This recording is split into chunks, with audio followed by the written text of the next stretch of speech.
Nice to meet you. Always happy to do interviews. And my name is Flint Gennari. I'm a photographer and a videographer and an artist, but I'm most well known for doing graffiti. Graffiti is what people around the world know me for, even though I've been doing photography just as long. Is there like a specific person that influenced your writing style? Not so much what you write, but like how you write it. Sure. So the question is, who influenced me on my style? I got influenced at a very early age by graffiti that was written in World War II.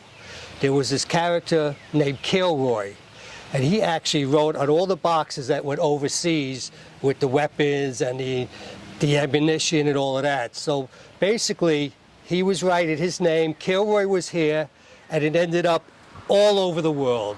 And he got very famous for this. And that's the start of modern graffiti. Before that, graffiti was just writing on walls. Jane loves Tom, and for a good time, call this number, and things like that. But he was the first name-based graffiti artist. And I hate to say the word artist because he was actually a writer. In the beginning, we were all writers because the art of graffiti did not happen yet. There was no painting on trains. There was no spray paint, actually. It was all with markers. And that's how I got started. Has things like outside of the art world influenced you? Things outside of the art world definitely influenced me because I came up in the 60s, and at that time there was civil rights was really happening. Rock music was changing. Actually, all the contemporary music was changing and moving more into rock and roll, which means the Beatles came overseas, the Rolling Stones invaded America. All of this had a very big influence on the culture of the 60s. Of course, there was hippies, there was Black Panthers, there was Young Lords. There was a lot of stuff happening. And as a 9-year-old boy, I wanted to be part of this. I used to read about it in the covered events. But that's what really woke me up to the world. And by writing my name, I was able to leave some sort of impression on people. I like that. Have you seen any artists of today that are like getting popular nowadays that you take inspiration to? The world is evolving, and I actually learned from my friends. So when I started, like I said, it was just a marker. Graffiti started from markers, then they evolved to spray paint, then they evolved to top to bottoms, then they took over the whole subway system. I get invited all the time to go out with my friends or to meet new artists and to paint things something similar to what you see in back of me. So my name lives on, and if you're old enough to been around when I was around, my name probably has a lot of meaning to your life, and your admiration of it enriches my life. Is there like a golden rule to graffiti, like something that you have to follow every time you do it?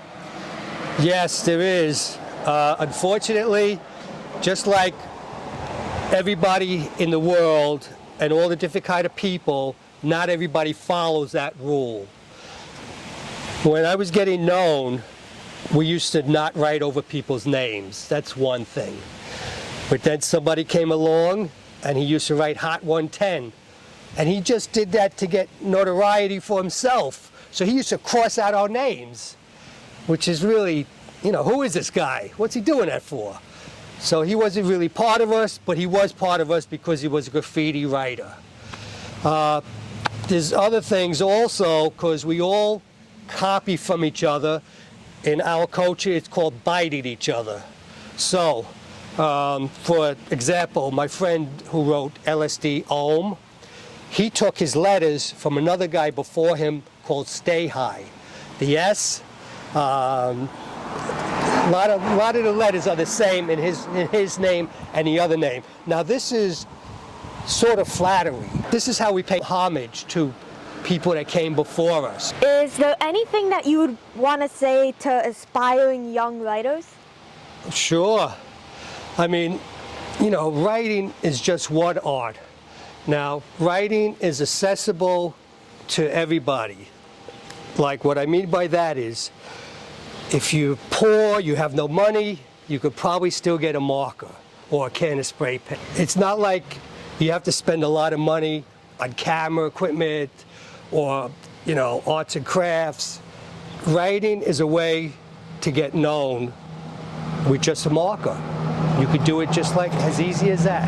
What about inspiration for artists?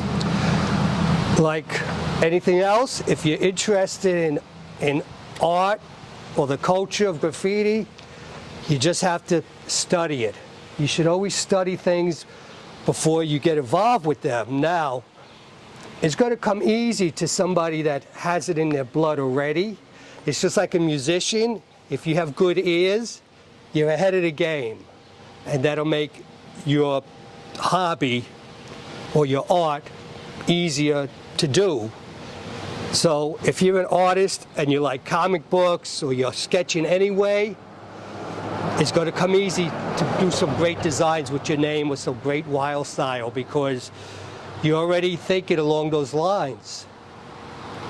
It's not like starting a new business just to make money and you do anything. It doesn't matter what business you go into. You don't have to like what you do, but you're there for money. That's totally different. We try to do things that we like. What made it click that writing was something that you really wanted to do with your life? Well, my story, what made it click that writing was really something I wanted to do with my life. My story's a little bit different because I was a premature baby. I had a lot of health defects. So hard of hearing, I still have things like dyslexia and sleep apnea and diabetes. So I didn't really grow up with a lot of friends. I was apart from them because I was always going to the doctor. I had earaches, they put in oil in my ear, they put in tubes in my nose, all sorts of weird stuff. So I felt very alien. So I wanted to find a secret identity that people could admire or respect because as myself, I was like nobody. And nobody was paying attention to me. That's where I got the idea from Kilroy. By writing my name, I could mean something to the world. And that's what happened. So that's what happened actually. So I was my secret identity. It was illegal. I didn't want anybody to know I was doing it. But while I'm in a group of classmates, I would hear people talking, "Dad, did you see Flint's latest message? Who is this guy, Flint?"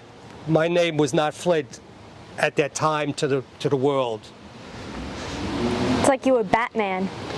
Sort of. Batman was one of my heroes back then, but then when Daredevil came out in, I don't know, the 60s, I found a copy of Marvel Comics Daredevil, and then I totally forgot about Superman and Batman because Daredevil, Spider-Man, the Fantastic Four, those were real people to me.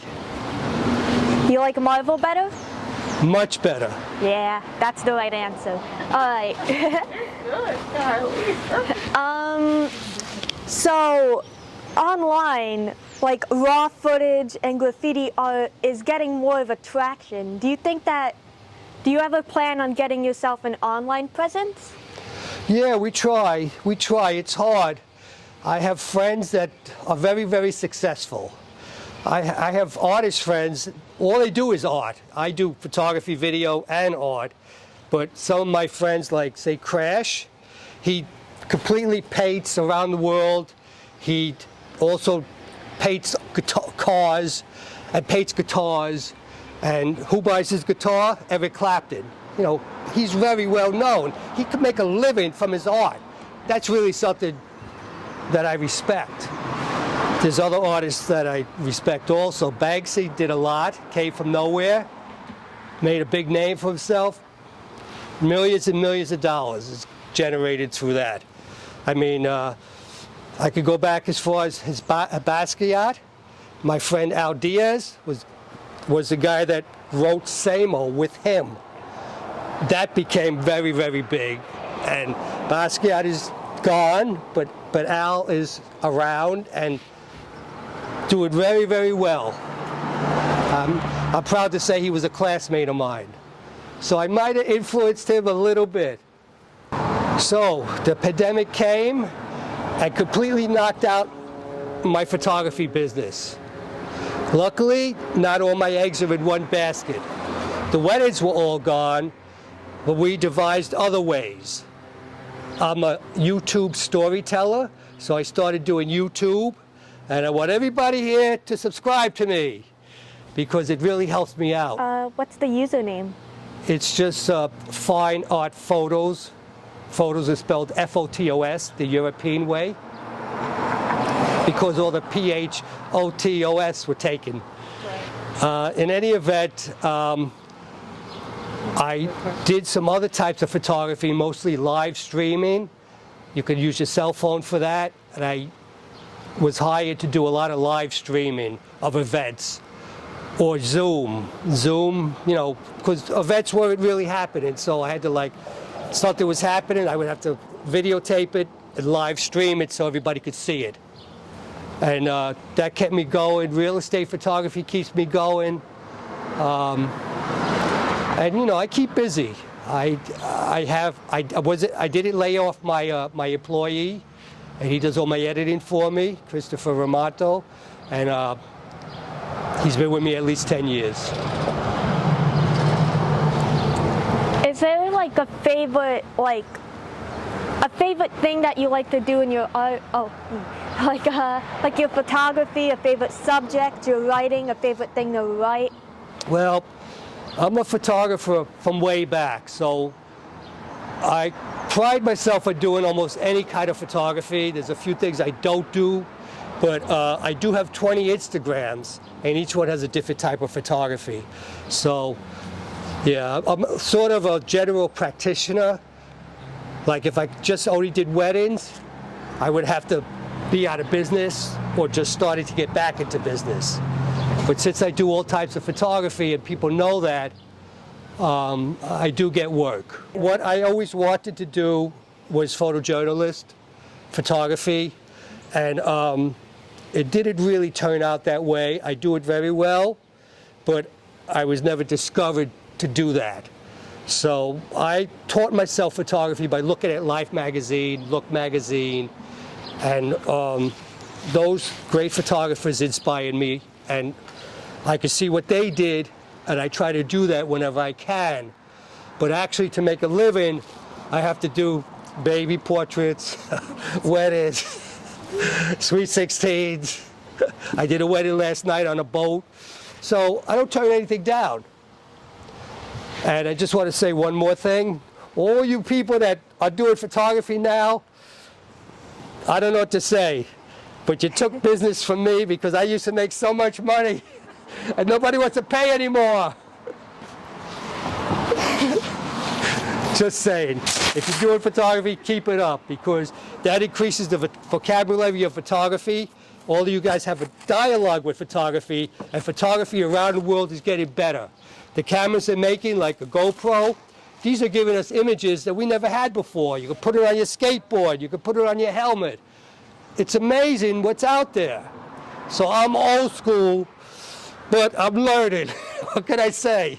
What do you think is like the most important, not like the most important like rule or whatever, but like the most important thing like composition, coloring, like artistically wise in graffiti? Yeah, well, a lot of people go to do their pieces and they have a sketch in front of them. I'm not sort of like that. I go with whatever paint I have. I want to get rid of all my paint. And then I bring a lot of stencils these days and I just start improvising and seeing what looks good. And gratefully, with spray paint, I don't like something, I could paint over it and create again. So like I'm always adding things. I've been to this space here quite a few times as I look it over and I say, well, it could use a little more red. It could use a little more blue. And so that's how it is. I just, like my whole life, I just wing it. I tried doing a mural once in my backyard with all Yeah. my cousins. Yeah. And the spray paint, my mom got it at like a convenience store. The spray paint was very thick, very blotchy, very hard to use. How do you avoid that? Well, you got to buy good paint. That's one thing, but it takes years to actually have a sensitive finger to not overspray, not spray too wide. There's people out there, my friend Will Power for one, he makes his artwork on a wall look like it was done with an airbrush. I mean, these guys could do facial details. It's incredible. I mean, I'm not that kind of artist, but I strive to doing the best I can. Mostly I'm about colors and of course putting my name up there. It's so nice meeting you. You asked some really intelligent questions. Yeah, it's a fascinating topic. I'm really into this stuff. Very nice, great. Boy, you don't even look, you're 25? Just turned 17 last week. 17, look at that. You got a whole life ahead of you. I'm very happy for you, congratulations. You're gonna go far. You gonna keep your shades on the whole time? Yeah, it's like an yeah. action hero. Yeah. Like from an action movie. Yeah, he does look like. Yep. You should Photoshop an explosion in the background. Luckily, my artwork has been getting some attention, and I am asked to paint places or get commissioned, invited to paint here, for instance. But the last thing I did was on Van Duzer Street, because what all the restaurants have because of the pandemic is an outside eating area, and usually that's just plain. If they like, I'll gladly paint some designs on it. I enjoy painting so much that I'm lucky people ask me to paint their facilities, and that keeps me busy and leaves a lasting, beautiful piece of artwork behind.